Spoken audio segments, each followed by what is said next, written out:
Welcome back to my channel. This is Conrad Alagaban, your favorite Dallas Filipino realtor. And today on episode 13 on Flip Friday, I have a special guest, Conrad Alagaban, all the way from Grand Prairie. So Conrad, tell us about yourself. First of all, I just want to say thank you to my brother from another mother, my namesake. I love that I found another guy named Conrado. Funny fact, my dad's name is Conrado. He chopped off the O to make me more American. And So my I, dad's name's Conrado. So tell us about yourself. What do you do? You're not originally from DFW. You weren't born and raised here, were you? no, I was born on the island of Guam, Guam. and Okay. then I came here to Texas in 2000 when I was about 13, middle school. So you're about 13 when you got to Texas? Yeah. Okay. And so what do you do today? Today, I get to help people build their companies. I'm helping as a business consultant get companies from business plan, ideation phase, to startup, to enterprise. Okay. And also on the financial side of things, as a financial planner, helping people figure out what their financial situation is today and where it needs to go. So walk us through on how it looks like when you are helping someone, when you're consulting someone and helping them grow their business from startup phase. Yeah, every entrepreneur has an idea of where they want their business to grow. I think most people are doing it because they want to make sure they're creating an opportunity for financial freedom. And they have a really big passion for, maybe they're good at cooking, maybe they're good at technology, maybe they have a great new idea, or maybe they saw something that someone else was doing and it was important for them to replicate it themselves and maybe do it better. Okay. And so when it comes to developing business, I think the most important thing is to be able to give advice and direction based on the goals that entrepreneurs have set for goals, Okay. their business. So when someone has the idea and they have the solution ready to put out in the marketplace, the ideation phase, the next phase is startup. So then where do you come in? Normally, people already know what they're really good at. Yep. And then they also have an idea of what they are not that great at. Mm-hmm. Maybe a good cook is great at putting the menu together, the food together, but they may not know how to set up the front end of the business. Okay. So what are standard operating procedures, marketing, management? The back end. The back end administration, say the front end of a restaurant. So when you walk into the restaurant, what's the branding looking like? What's the marketing materials, the POS system, or when they take sales orders and things of that nature. So They don't know hence- where to start. Yeah, they have no. Normally, it's figure it out as we go along, and the goal is, if I come in, to help them identify challenges that that they could come across, and help them navigate those challenges ahead of time, Yeah. or even prevent challenges from occurring. Or when they do occur, then what? That's the fun part. The most important thing is that we prepare clients to understand that challenges is just normal. It's part of business, and that they have to be prepared for the unexpected. So most business owners have a business plan or an idea that has a timeline, and those timelines normally get longer because things are unexpected that happen. So if they're prepared mentally, and the expectation is there that they got to give some breathing room in terms of like how much money they've set aside for a budget, or how much time it really takes to build out this new building or construction site or product that they're developing. That allows them to be at ease when the challenges do come, so that they can survive to the finish, which is bring it to market, make sure that people enjoy it, test that out, and then scale it from there. So you help them with the blueprint. The blueprint, that's the ideation phase, right? Well, no, they have the idea, but now the blueprint is like the business plan and everything else. Like, what is the cost? It's like, for example, when we go flip houses, we don't just say, "Oh yeah, this is gonna cost us $50,000." Yep. So the ideation phase is the blueprint. That's the first part, the business plan. You got the executive summary. What are we going to do? What's the marketing? What's the finance? What's the operations? What's the admin? What are all these things? And they put their 2 cents for what they're really, really good at. And then we could, the most important thing about business is they all run along the same template. They cost money. There's a timeline for making sure that it's going to go to market. There's the target audience that they want to hit. And then there's the kind of marketing that needs to let people know, hey, we're around. Come check us out. Okay, so then what's next? So you got to be able to test out to see if the market is really responding. Do you have a good, viable product? Or So do you have a almost like good- an A and B split test. You could, yeah. You got to test out, do people enjoy your product or your service? And then understand now, we had everything on paper. Now Yeah. that we're going, what's working well? So that's the SWOT analysis: strength, weakness, opportunities, and threats. So the strengths of a business is what you're internally capable of. The weaknesses is what you lack on the inside. The opportunities are what's available outside of your business that could come to you.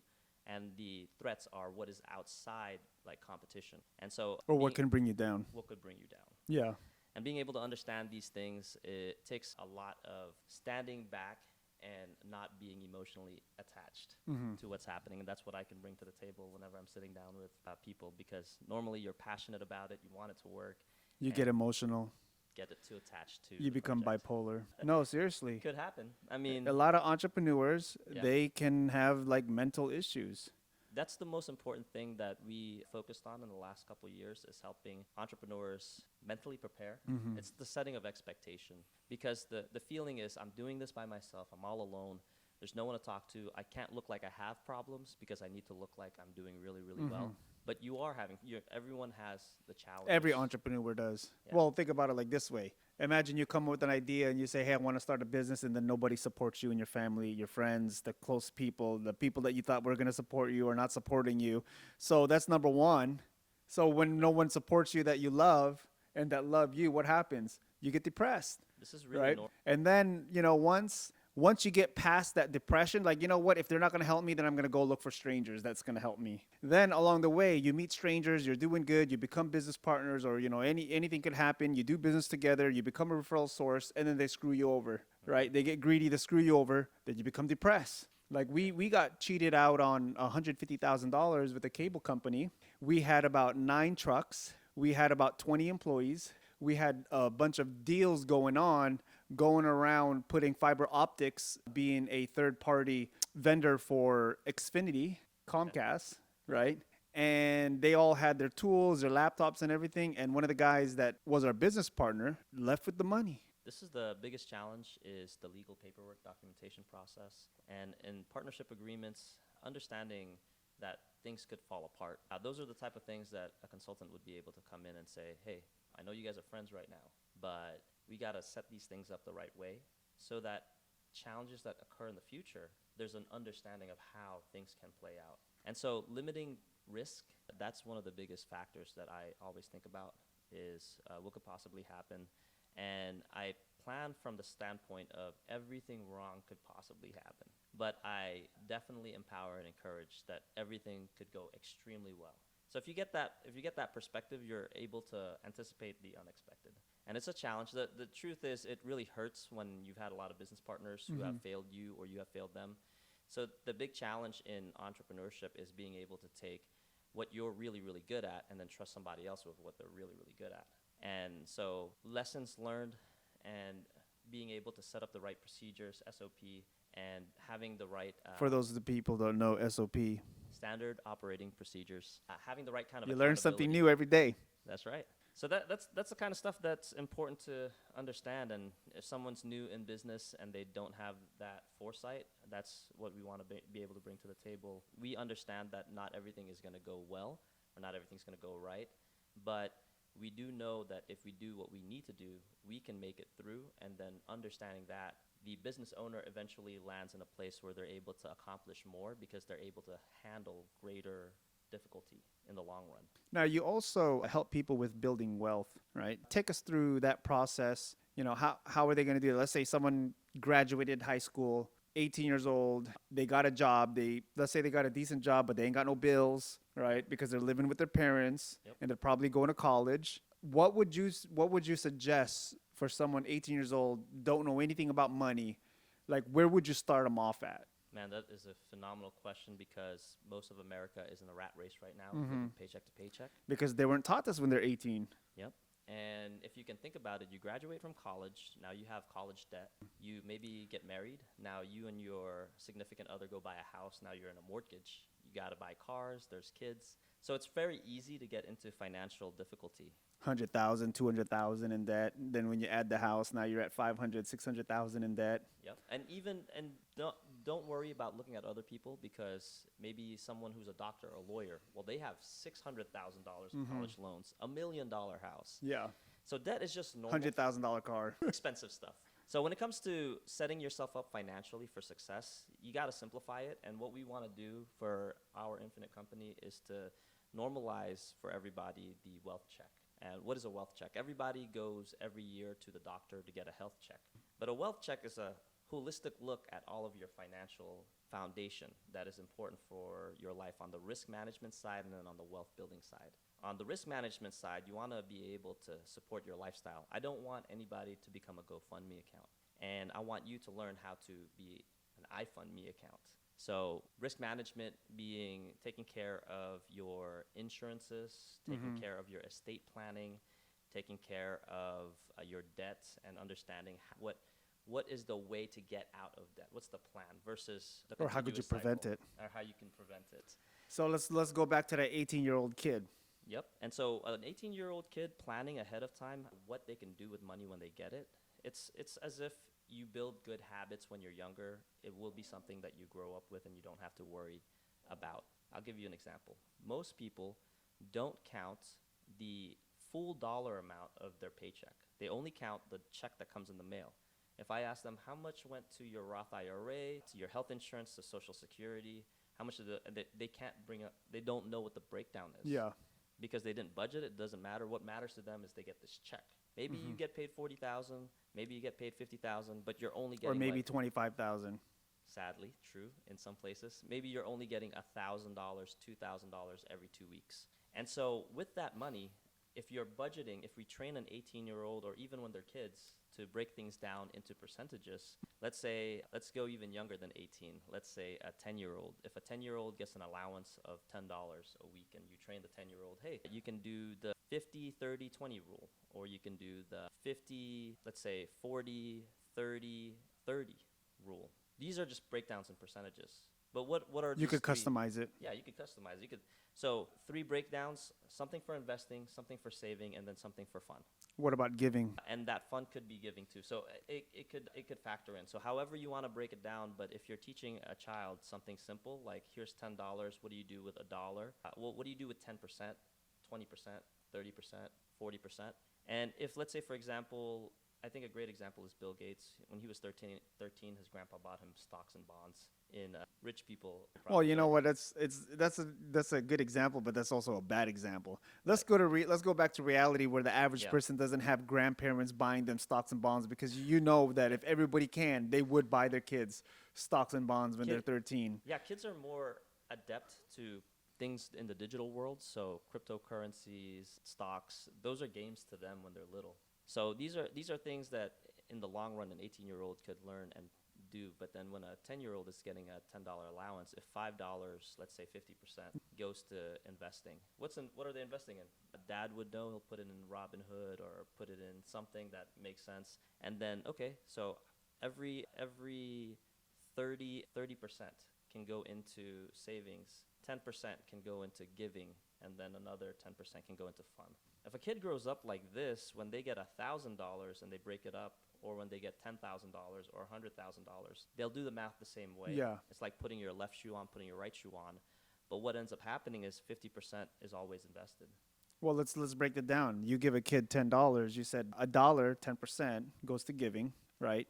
20% goes to what? I said another dollar Another dollar goes to what? fun, Goes to fun. which would be like living expenses. Okay. And then what else? Savings. Savings is how much? So Another 10%? No, you got. Let's say you're at 30% now. Okay. So 30%? Yeah, So now you're at 50% because 10, 10, 30. and then another 50% to investing. Okay, 50% to investing. And That remember, means, remember that 1% that's fun that turns into expenses later on when you grow up. so let's say someone makes, $10,000 Yeah. that year. 18-year-old part-time, they're going to school, they only made $10,000 because they're not really working that much. That means they saved $1,000 that year, right? 10%. They spent $1,000, whatever, Save like $3,000, 30%, on what?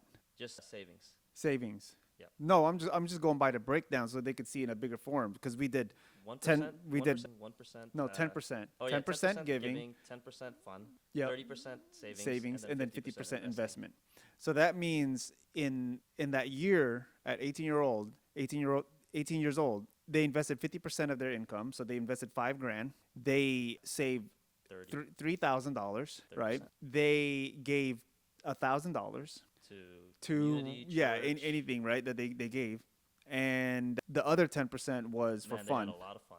right? a Thousand, thousand kid dollars with $1,000, that's a lot. That's you could do a lot. Right, and that's only a year. Yep. So you may say, oh, that's not really that much, but an 18-year-old with $3,000 and they only made 10,000 that year, and they said that the average American has less than $500 in their bank account. Yep. After That's- all the expenses are paid. So you do 100 grand. Now he has 30,000 saved, 50,000. 50,000 in investments, 10,000 in fun, and he gave $10,000. Beautiful. This is the kind of things that, and it doesn't matter how you break down these percentages or these habits. It's up to you. Yeah. I mean, you could do it with your family however you want to break it down, but if the kids grow up in this manner, then you don't have to worry about them financially in the future. You want to remove the emotions from finance. You want to remove the emotions from money. Like, no one will ever walk out of the house with socks on or without socks if they wish not to, and you don't run out of socks. So like clothes are I something. mean, I you run always out of wear, socks all the time. and then you wash it, right? Yeah. So same thing with money, but it's pretty unemotional. Like, okay, I need socks, I'll put it on, I'll take it off. So that's the mentality that we want to get to when it comes to the financial aspects of things. The reason why we're emotionally attached to it is because there was no plan, so therefore it feels really bad to give it away. Especially if you're buying your car, like it feels really bad, but you're getting a car. So was that an investment? Was that a liability? Depends, right? So it's about setting yourself up for success from the beginning with good habits, and then emotionally you won't feel so stressed. And in the future, you'll be able to aim at getting more income versus just trying to figure out what to do with a very little budget. So then, one of the ways also for building wealth, there's different pillars. Yeah. One is investments, Yes. one is real estate, Yes. and then one is insurance, Yes.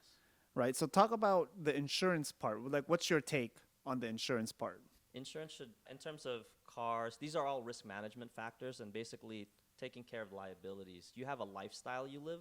So if my lifestyle, I spend average guy in Texas, single dude can get by with $3,000 a month, right? Family maybe $6,000 a month. Okay, so if that's the case, then your risk. If you bought a house a long time ago, Today- now the market just doesn't look yeah, that great, right? mortgage right now is like Crazy. 3,000, 3,500, unless you get a really really tiny home. So this goes back to percentages because the cost of your living should be no more than 30%. So your house, your electricity, your water bills, everything that comes with the maintenance of the house and the house or the apartment needs to be within 30%. But it's like more likely 50%. And the reason why it is 50% is because people are living beyond their means. They're like, I'm supposed to be at this place where they're supposed to maybe have a roommate, but they want to get the apartment by themselves. And financially, they're only making, let's say, $4,000, $2,000 goes to the apartment. So this is the type of stuff that's why it's important to build the habits early on, because we feel like we should, but we're not, or we don't have to. Okay, so Yep. And so when it comes to what you're talking about, the pillars of insurance, real estate, and what was the last one? investments. Investments. For insurance, the risk management should be thinking about things that could possibly happen to you. And 3 things could definitely happen to you. You will die. Like, none of us are Yeah. getting out of this alive. We could get hurt or sick along the way. For sure, when we're older, we get less able, and we will be needing care, some sort of. And if you make it all the way very, very healthily, then you want to make sure you have a retirement. You get something to take care of you when you don't have an income coming In case you outlive your money. in case you outlive your money. So all of these things can factor into the risk management. And so when you're planning it out and you're thinking about the rest of your life, insurance is very cheap. Let's say life insurance, very cheap when you're younger, but it's very expensive when you're older and not applicable if you're unhealthy and some other factors. So plan the right way to calculate that, and most people don't know how to calculate the insurance part. Well, I had a friend who makes $2 million a year in real estate, and he couldn't even get a $1 million policy. He couldn't even get a $1 policy because of his health. That's tough. And so this is the type of stuff that when you're thinking, let's say, investments, you are separating things into different accounts. They say diversify. So I think investing in terms of my money, putting it away in insurance, putting it away in real estate, putting it away in other things that are investable like currencies, commodities, crypto. There's a lot of different things, right? And so considering all of these factors, if you have the right financial foundation, if your risk management is set up the right way, your insurance is set up the right way, your retirement plan is set up the right way, your savings is set up the right way, then you can get into investments.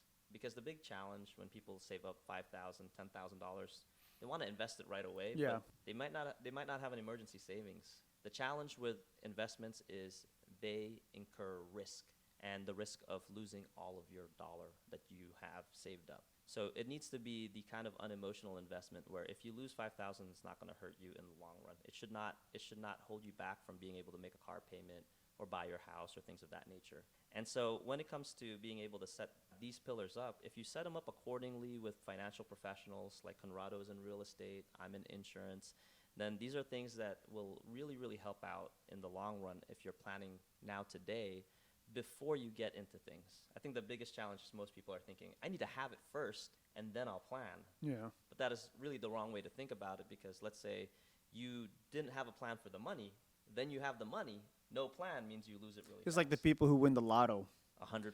right?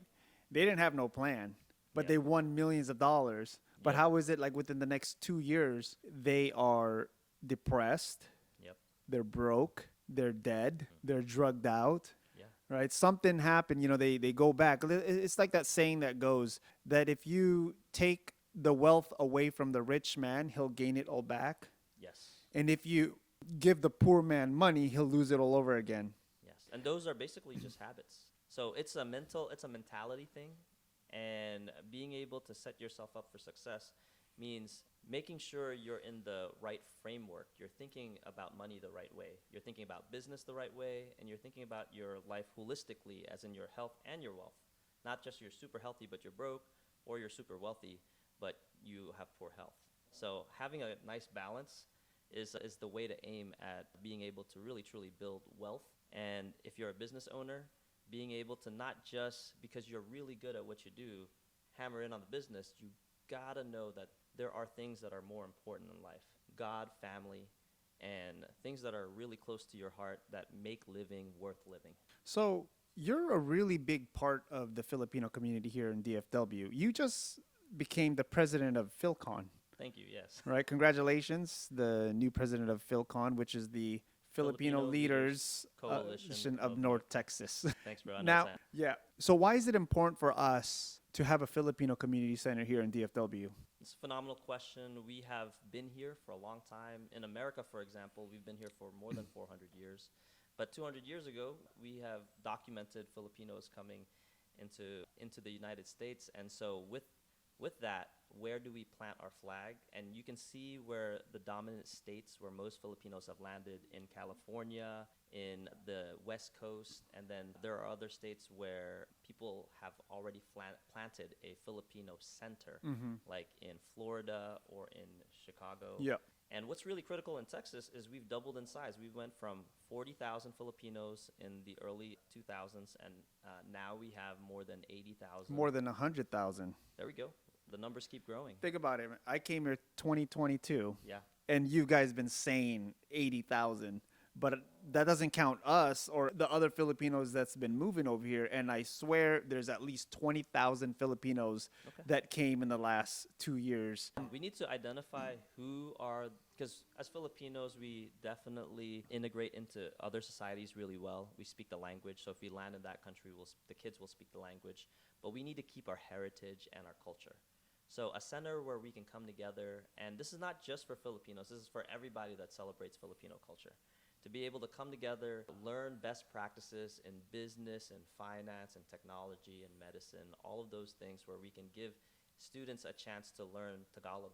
Yep. Where our family recipes can be saved and families can get together and cook out, events could happen. Fun fact, if you take all of the events that Filipinos spent in 2023 towards the hotels, the event centers, it was probably enough for a down payment Yep. on a community center. Yeah, probably. They probably spent over like $200,000. Probably more, because I just hosted a beautiful debut, and that was $50,000.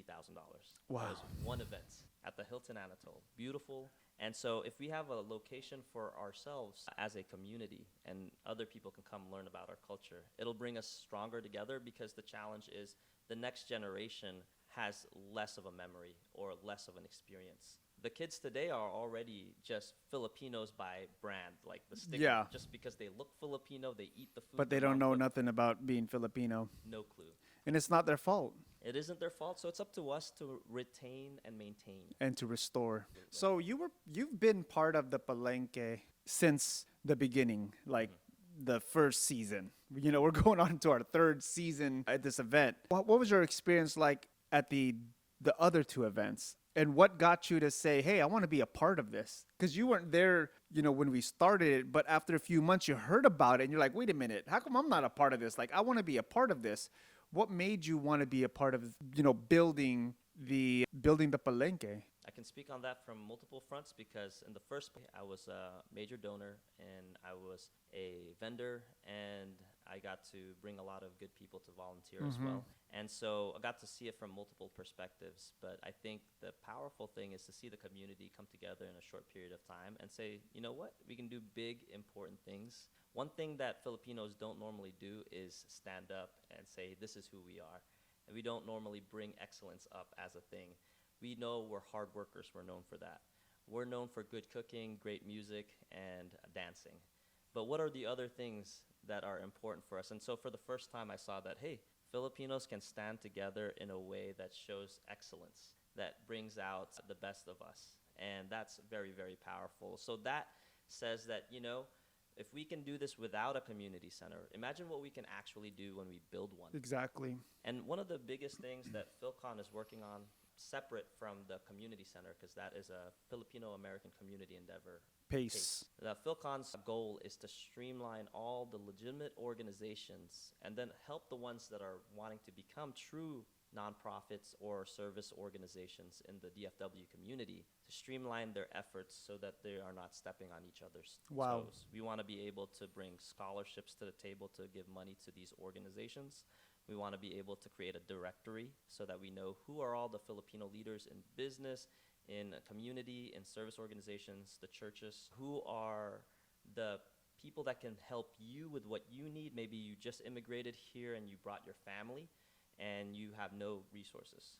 And then who are the people that you can help? Like what can be given by the community to these programs? And how can we cross the diaspora and let people know what's happening in Texas, bring resources to the Philippines, and vice versa, like a VIP tour with the tourist department it's actually every year, but normally in June or July.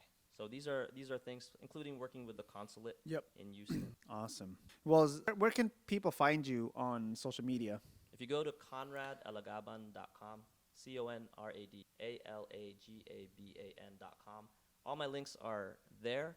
And so you can find me on Facebook, Instagram, LinkedIn. TikTok? No. I have a TikTok. But you won't find him there. You could find me there. YouTube? I just don't post often. YouTube. So these are social media things I'm wanting to go build out. Okay.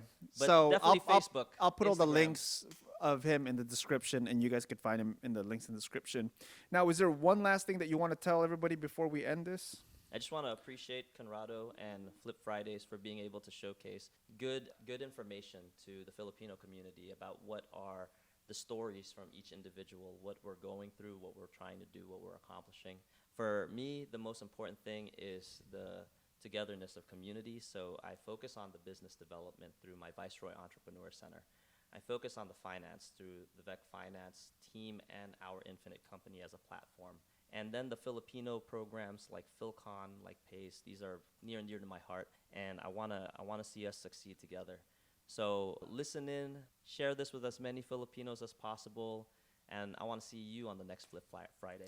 So with that being said, if y'all looking for someone to help you with your insurance, your finance, business, make sure you contact Conrad Alagaban. And if you're looking to relocate, buy, or sell a home here in DFW, make sure you contact your favorite Filipino realtor in Dallas. That's me. With that being said, I hope y'all have a wonderful day.